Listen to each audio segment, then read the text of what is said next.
It's an interesting time for business. Tariff and trade policies are dynamic, supply chains are squeezed, and cash flow, it's tighter than ever. If your business can't adapt in real time, you are in a little bit of hurt. So how do you get full visibility and adapt in real time? Over 42,000 businesses trust NetSuite by Oracle, your AI-powered business management suite. It brings accounting, financial management, inventory, and HR all under one roof. NetSuite is the #1 cloud ERP for a reason. It's your single source of truth, giving you the data and control you need to move quickly. Real-time forecasting helps you move into the future with confidence, and with AI built in, you can automate the busy work and focus on strategy. NetSuite helps you see what's stuck, what it's costing you, and how to pivot fast. If I were running a business with a lot of moving parts, I'd use NetSuite for full control over everything. Tame the chaos with NetSuite. If your revenues are at least in the 7 figures, download the free ebook, Navigating Global Trade, 3 Insights for Leaders at netsuite.com/SPI. That's netsuite.com/SPI. You spent months building towards launch day, but when the clock hits 0, your site crashes. Bots swarm, and loyal fans rage on Reddit. That's not good. Fanfare was built to stop that. Fanfare is the drop platform made for high-pressure moments, stampede-proof infrastructure, verified waitlists, and bot filters that actually work. Instead of refunds and rage, you get retention and revenue. And that sounds great to me. Your next launch shouldn't be a gamble. Get Fanfare's 5-step hype drop playbook and learn how to bulletproof your drop at fanfare.io/playbook. Again, that's fanfare.io/playbook. Congrats, your business is doing great. All your hard work is paying off, but you need help like now, and you have to hire fast. How can you hire amazing candidates quickly? Easy. Just use Indeed. When it comes to hiring, Indeed is all you need. Stop struggling to get your job post seen on other job sites. Indeed sponsored jobs help you stand out and hire fast. And with sponsored jobs, your posts jump to the top of the page for your relevant candidates so you can reach people you want faster. And it makes a huge difference. According to Indeed data, sponsored jobs posted directly on Indeed have 45% more applications than non-sponsored jobs. One of the things I love most about Indeed is that it has one of the largest databases of job seekers, giving employers access to a wide range of candidates. And with job alerts, I get notified when new candidates apply. And with Indeed sponsored jobs, there's no monthly subscriptions, no long-term contracts, and you only pay for results. So how fast? Well, in the minute that I've been talking to you, 23 hires were made on Indeed, according to Indeed data worldwide. There's no need to wait any longer. Speed up your hiring right now with Indeed. And listeners of this show will get a $75 sponsored job credit to get your jobs more visibility at Indeed.com/smartpassive. Just go to Indeed.com/smartpassive right now and support our show by saying you heard about Indeed on this podcast. Indeed.com/smartpassive. Terms and conditions apply. Hiring, Indeed, is all you need. The audience wants you to win. If someone's investing their time and sitting there, they want to make a good investment. They want to make a good return on their investment, which means they are rooting for you. They want you to do well. So reframing nerves, reminding yourself that the audience is on your side, and taking attention away from you and diverting it to the audience. If I can help people with the things I know, it becomes a lot less scary because then I'm not putting on an act. I'm simply there to help. It's becoming more and more important to create a personal brand and not just create it, but to really own it, to have people understand who you are and what you're about.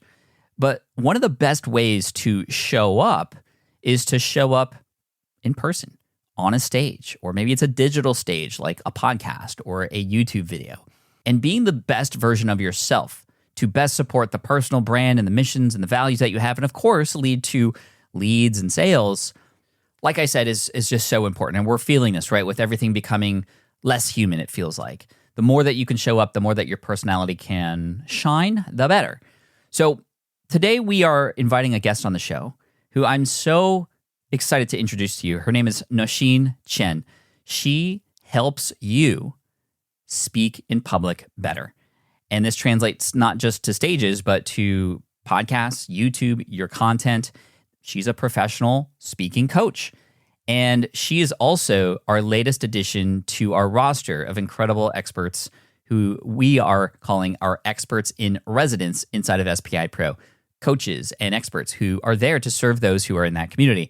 And I wanted to bring Nausheen on today to talk about not just who she is as a person, but really dive into what can we do today to better share who we are and what we're about, and of course, grow our business.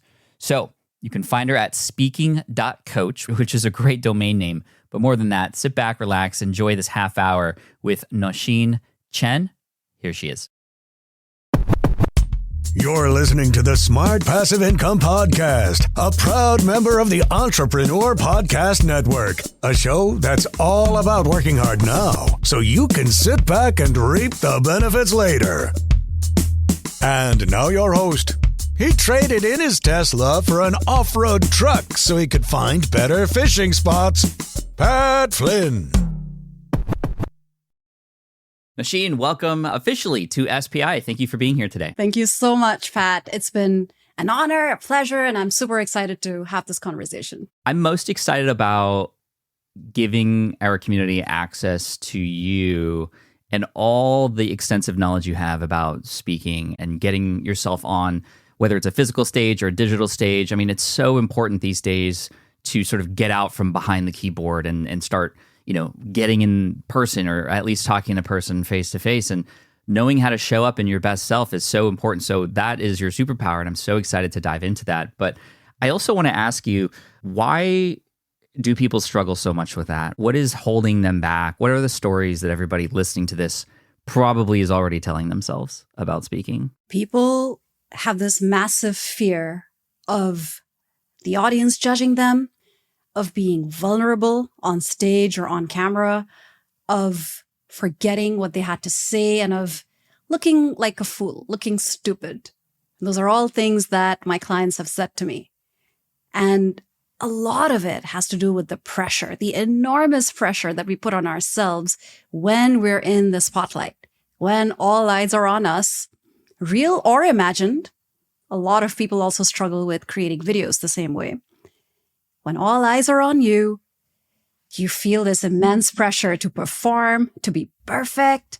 And it's ironically that pressure that makes you either robotic or stiff, a pale version of yourself, or just give in to speaking patterns that don't do justice to your expertise. I mean, there's this sort of inherent psychology that comes along with that, this humanness to why it's hard. I mean, we as humans want to belong to a group, not be left out of it. We don't want to, that's just like a survival thing. So it's like, why would we even do this? So if you were to speak to those people who have those fears before we get into the unlock, why is it important to pursue? Can we not just succeed by typing something out, or maybe at a maximum doing an audio only show and not really like putting ourselves out there? Why go through that struggle and pain and suffering? What is it all for? You can't be a personal brand and be one-dimensional anymore. If you're building a business from someone who's extremely multidimensional, if you're building a business based off of your personal brand, then you have to show people who you really are.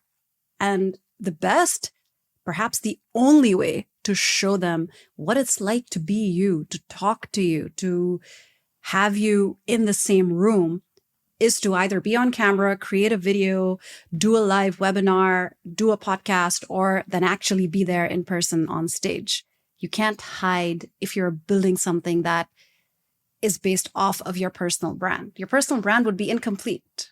100%. I mean, we have to weigh the pros versus cons. The rewards far outweigh the risks here, and it's easy to forget that. For you, what was the moment in time when you unlocked this ability to kind of get on stage? Were you always somebody who this came naturally to? And if not, can you lead me to that moment where things started to really jive for you and what you do? You know, that annoying kid who always gets up in front of their family and recites the most boring poem ever. I used to be that annoying kid. I have always loved being in the spotlight. Being the youngest in a family where everyone was much older, not just older, much older, put me in a position where I realized very quickly that unless I was on a stage, no one was listening to me. No one wanted to know what I had to say. So that was the only way for me to get attention, to speak my mind, to be able to tell someone something that they're going to listen to. So I always relished being on stage and being in the spotlight. But I challenge that word being natural or unnatural, because there are a lot of people like me who were extroverted, who maybe have been speaking on stages or on camera, but they're not effective.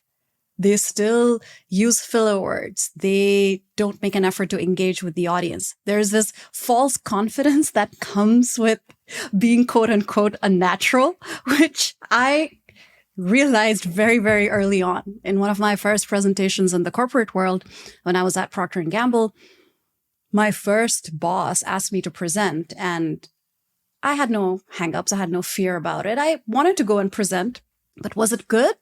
So after I did the presentation, I'm feeling really proud of myself because I felt like I gave it my all and I was able to present. I was able to show my ideas to the audience. And after that, my boss came up to me and said, not bad.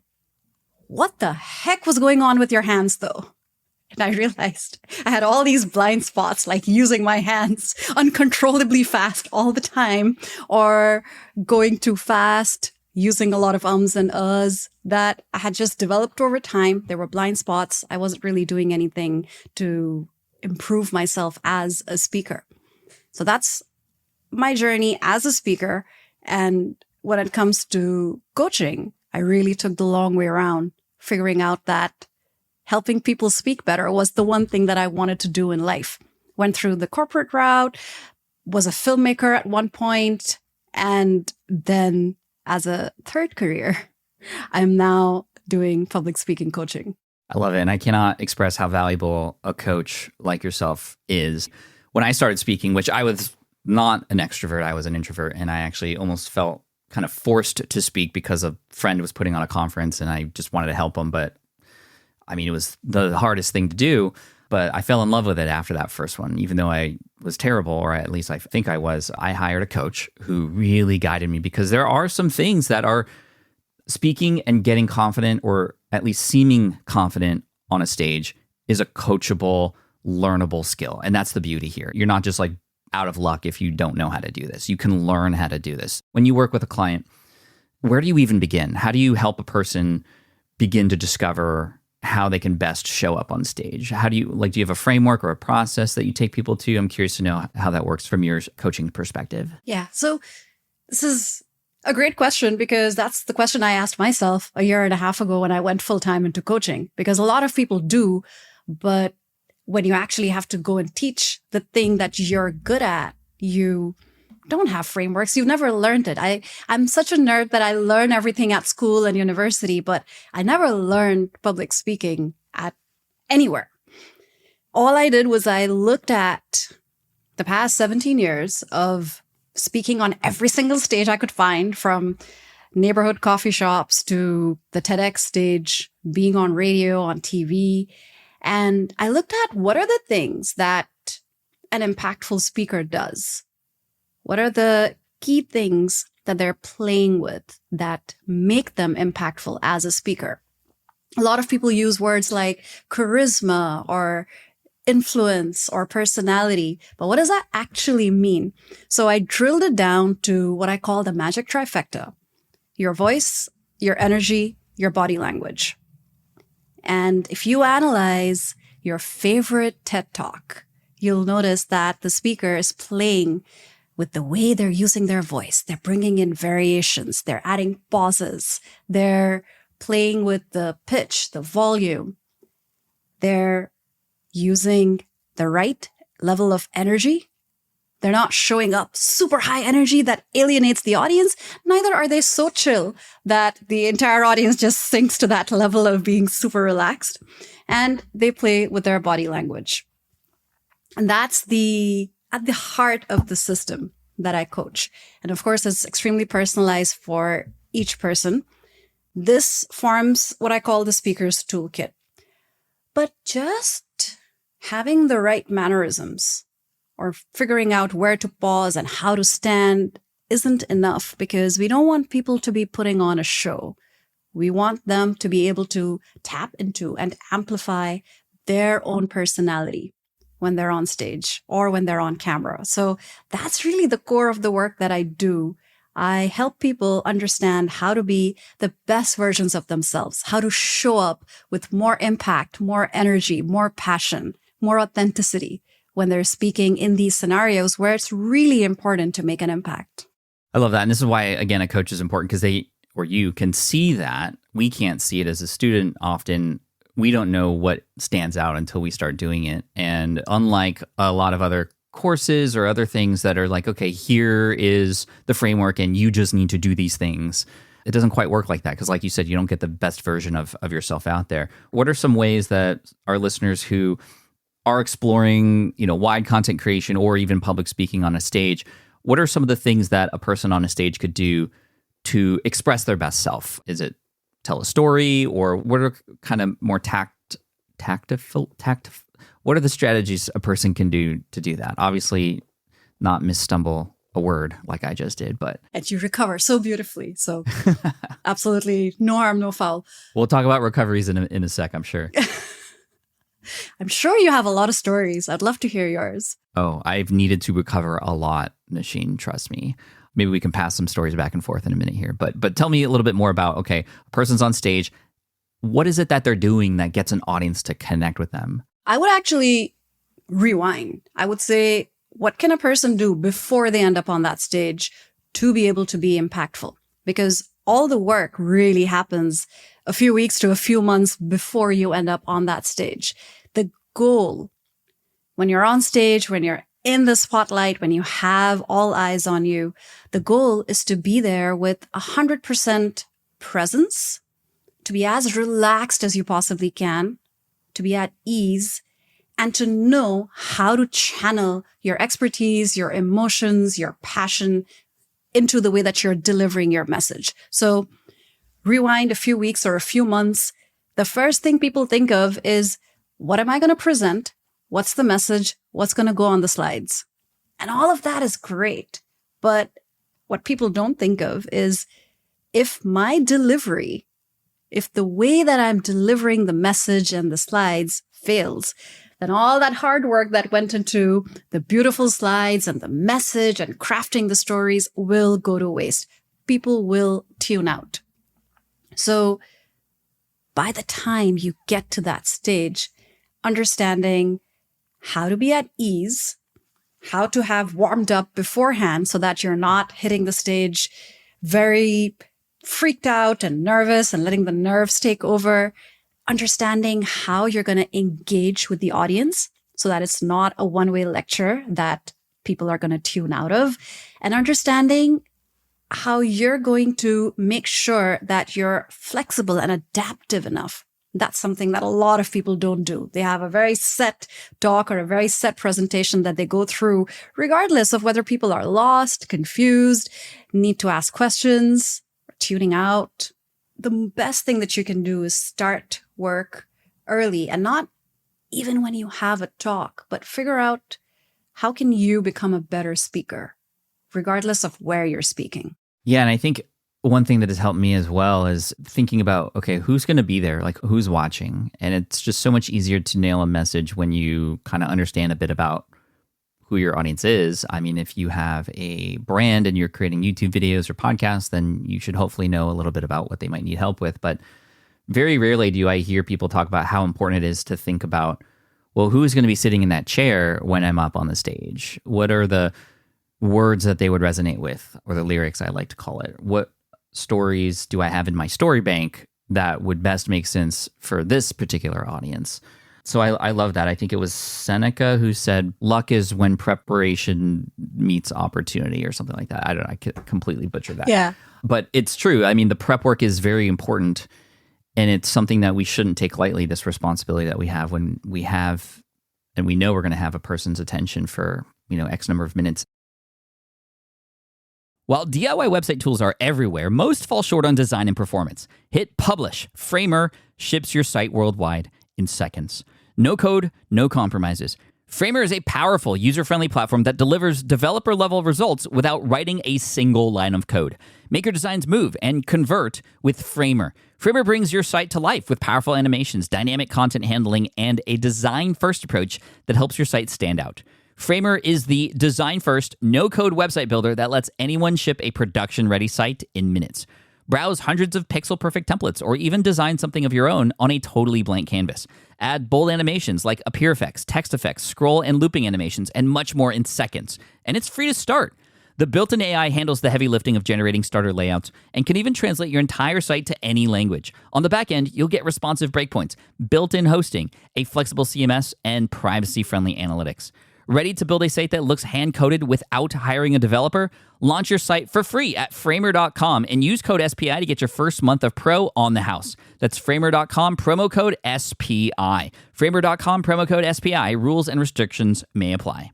Do you know the secret to businesses that are scaling faster than ever? They're using Upwork to tap into a diverse pool of skilled freelancers across various industries. With Upwork, you can find specialized freelancers in marketing, development, design, and more. Experts who are ready to help you take your business to the next level. I've personally used Upwork myself and can vouch for it. Posting a job on Upwork is easy. With no cost to join, you can register, browse freelancer profiles, get help drafting a job post, or even book a consultation. From there, you connect with freelancers that get you and can easily hire them to take your business to the next level. Upwork makes the entire process easier, simpler, and more affordable with industry-low fees. Post a job today and hire tomorrow with Upwork. Visit Upwork.com right now and post your job for free. That is Upwork.com to post your job for free and connect with top talent ready to help you grow your business. That's Upwork.com. Again, Upwork.com. You mentioned a few times being at ease. How do we do that when there's so much the opposite of that happening in our mind? Do you have any exercises or ways that we can combat that nervousness and that anxiety that is likely to show up when we're supposed to be a little bit more at ease and relaxed and show up as our best self? There's work that you can do on the inside, the inner work, and then there's work that you can do, quote unquote, on the outside. Things like exercises that you mentioned. The inner work is, of course, longer term, but has much deeper impact. And that inner work would be figuring out what's putting you ill at ease. What is it that is making you feel so nervous or anxious? Is it the fear of judgment? Is it the imposter syndrome? Is it that feeling that the audience is judging you or criticizing you and that you'll come up as less than? There are strategies to deal with all of them. So I'll tell you about one of the times that I was presenting to this group. I had Twitch contact me and they wanted me to do a workshop for their engineers.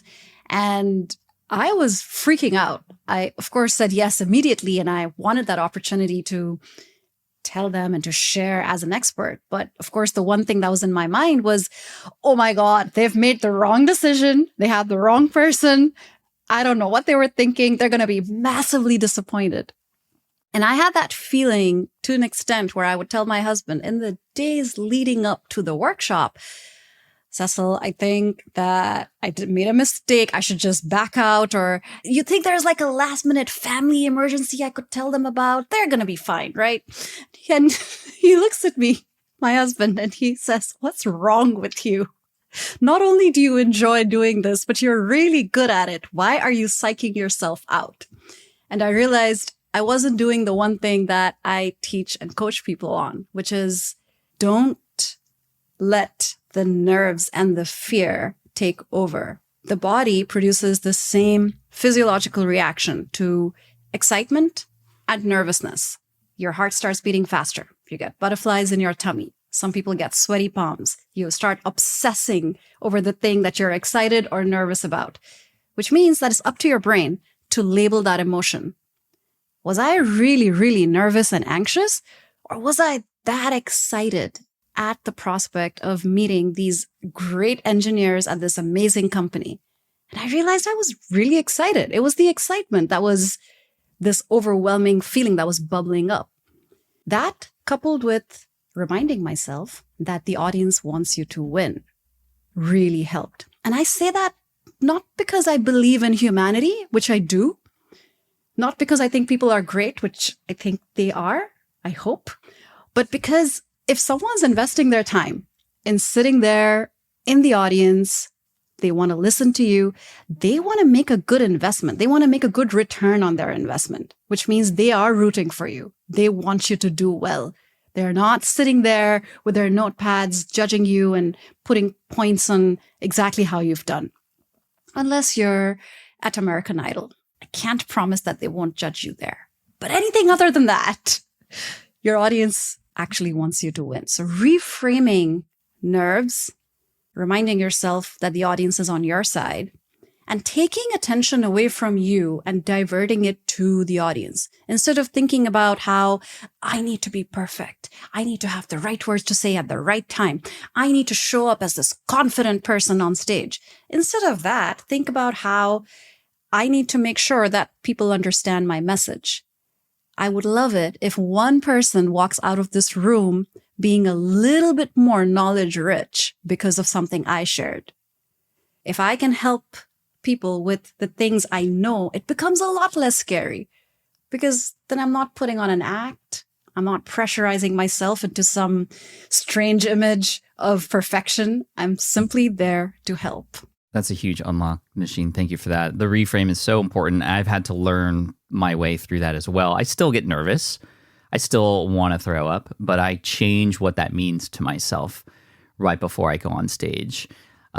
Typically, before I go on stage, I'm pacing, I'm going over the intro, and I'm just trying to kind of get into a flow state. Do you have a ritual? I do breathing exercises as well, sort of right beforehand. Do you have like a pregame ritual for your talks? I'm curious to know if you do anything interesting. Absolutely. That's the part 2 of what I was referring to earlier. Those are the tactical things that you can do on the outside that would help you feel a bit less nervous, a little more comfortable. So I do, and I teach 3 types of warm-ups. Physical warm-ups, the kind that you mentioned. A lot of people think of Tony Robbins jumping on a trampoline. On this, my clients constantly bring that up. So physical warm-ups absolutely help.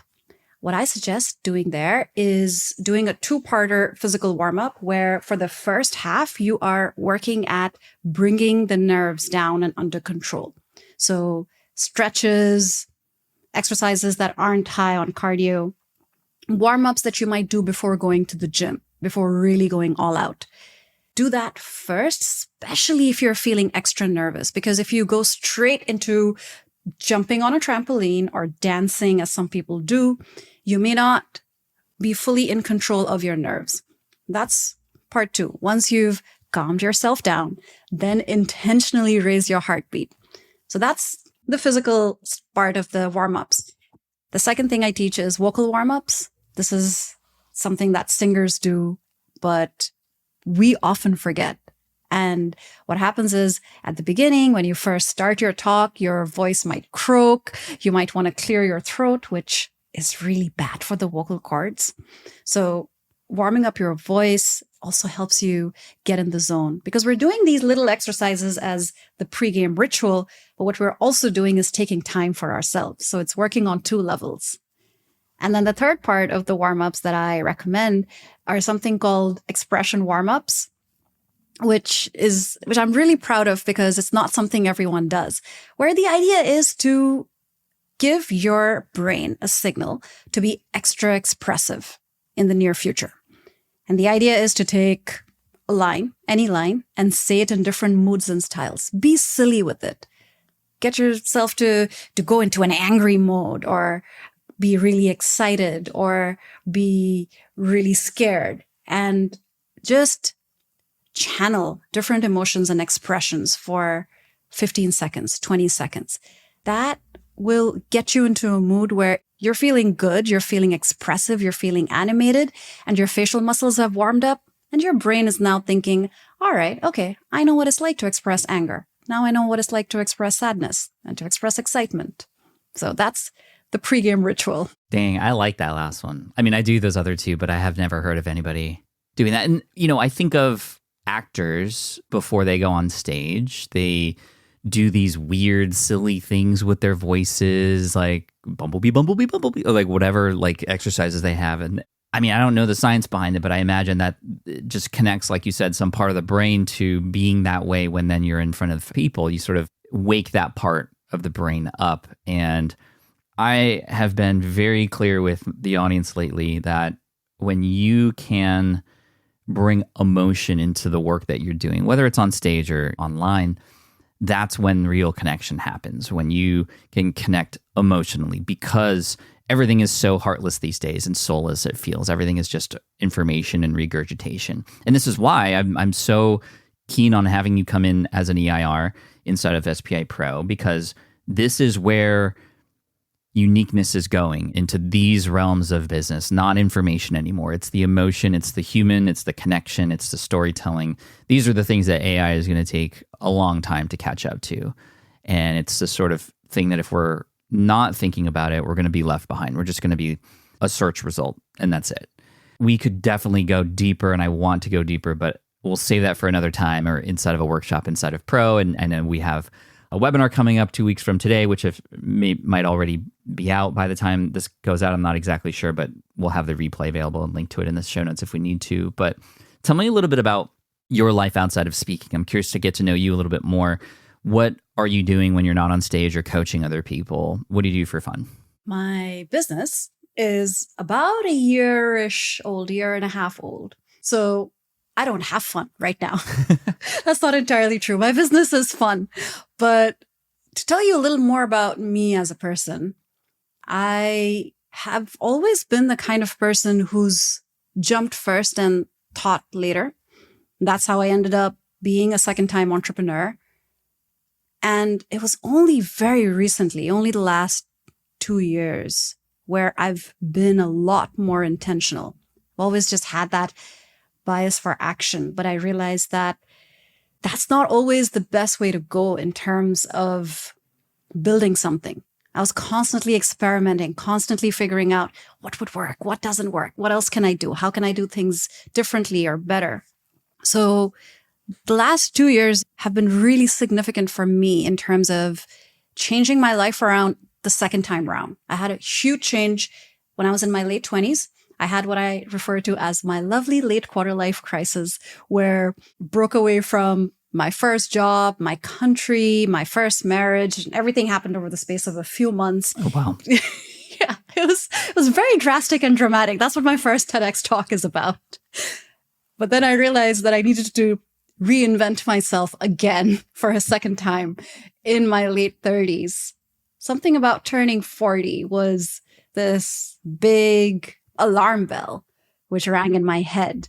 So in 2022, when I was 38 or so, I realized that it's been 15 to 16 years of my working life where I've just done things that seemed exciting. I've gone down all these rabbit holes.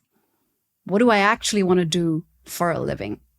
And that's when I started going into building my personal brand on LinkedIn and going into public speaking at the same time. They happened very simultaneously. And I was building in public before I knew what building in public was. Very cool. And that's what got me to here, to not having fun in the traditional sense of the word, but having so much fun doing this, building a business and helping people do the one thing that I love doing and I've loved doing for so long.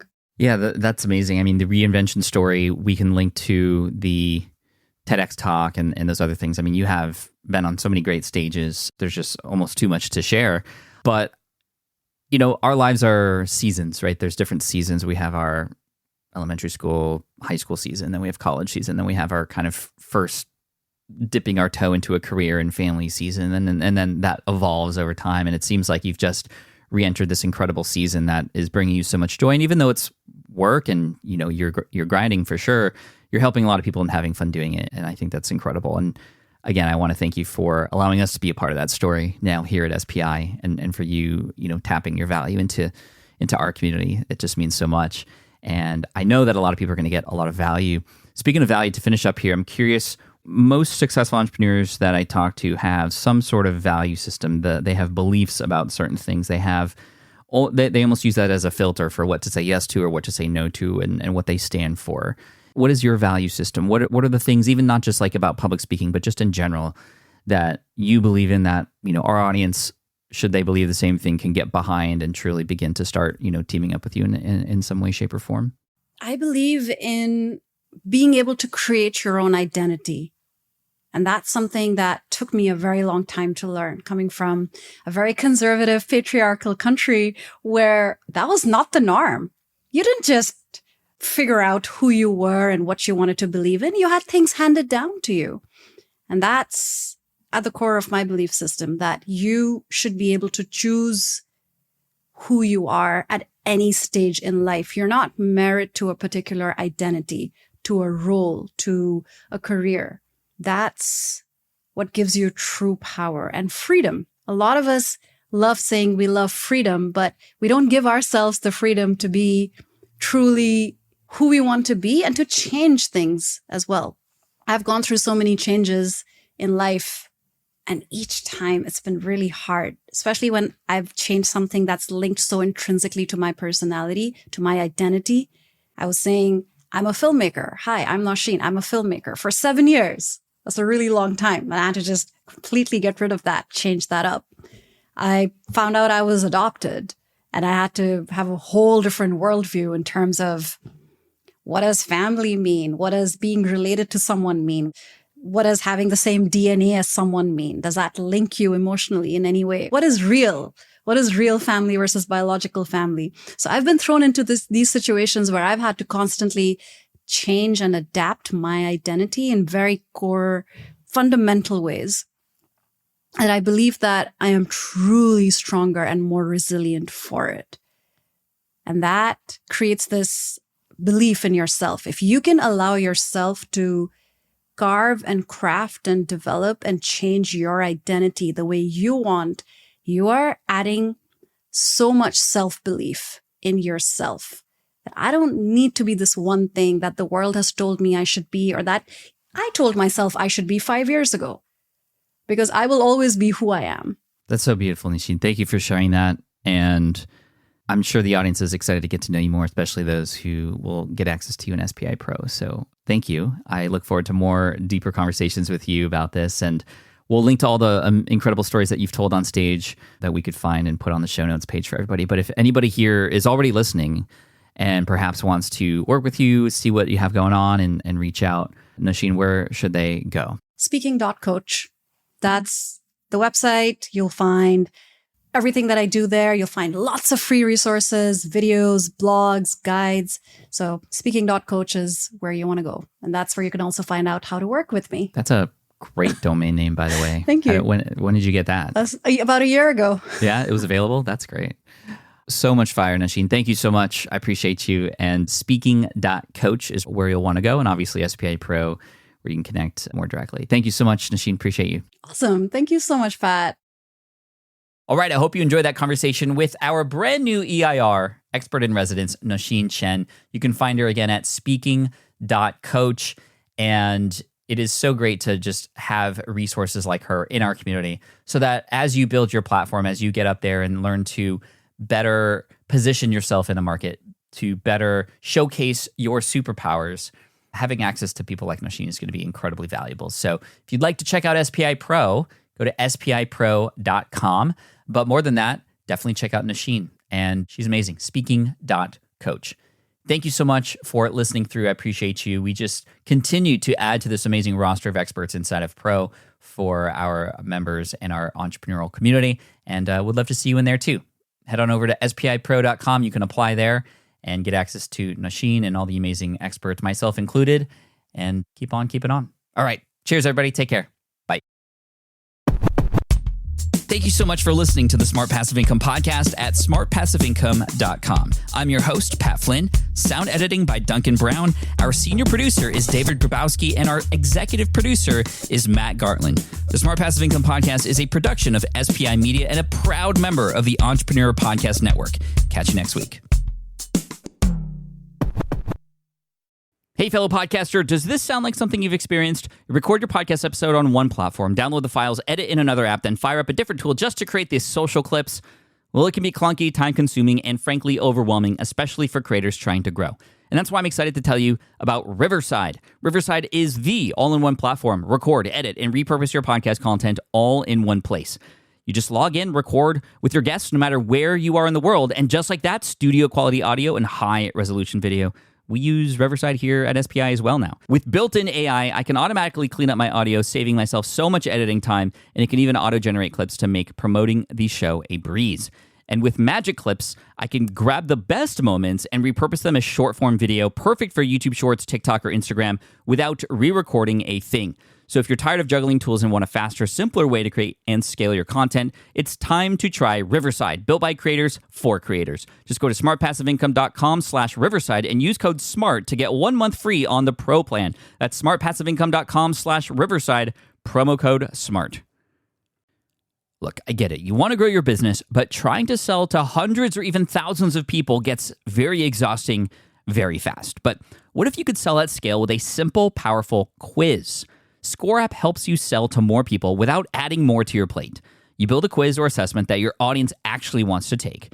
Then they answer a few quick questions and get a personalized result right away. It shows them where they're at and what they need to do next and how you can help. And you build huge amounts of trust before you make even a single offer. No hard sell, no chasing leads, just value at scale. Get 50% off the first 3 months using the discount code SPI.